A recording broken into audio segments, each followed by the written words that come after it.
शिक्षकांनी केवळ ज्ञान देणारे टीचर न राहता संस्कारांचे वाहक आणि समाजाचे दिशादर्शक गुरु बनावे, यासाठी अंतर्मनाची शुद्धी, संयम आणि सजगता अत्यावश्यक आहे, असा मोलाचा संदेश टीचर वेलनेस रिट्रीट 2026 या उपक्रमातून देण्यात आला. स्वर्गीय श्रीमान भाऊसाहेब गांधी यांच्या जन्मशताब्दीनिमित्त वालचंद शिक्षण समूहाच्या नूतन परिसरात आयोजित या रिट्रीट या रिट्रीटला शहरातील विविध शाळा व महाविद्यालयातील शिक्षकांचा उत्स्फूर्त प्रतिसाद लाभला.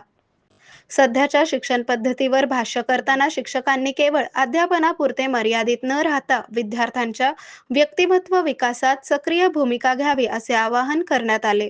भारतीय संस्कृती आणि तत्वज्ञानानुसार गुरुचे आचरण, चारित्र्य आणि राष्ट्रनिष्ठा ही विद्यार्थ्यांसाठी प्रेरणादायी ठरतात. समर्पण, जबाबदारी, शांतता, संयम आणि उत्साह या गुणांनी संपन्न शिक्षकच या समाजात सकारात्मक परिवर्तन घडवू शकतो, यावर मुनिश्रींनी भर दिला. आरोग्य म्हणजे केवळ औषध नाही, तर निसर्गाच्या योग्य उपचारांनी मिळणारी खरी आरामदायक अनुभूती.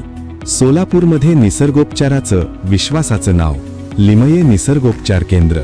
इथे उपलब्ध आहेत विना औषध उपचार पद्धती, ॲक्युप्रेशर, ॲक्युपंक्चर, कपिंग आणि मसाज थेरपी. सर्व प्रकारच्या आजारांवर निसर्गाच्या माध्यमातून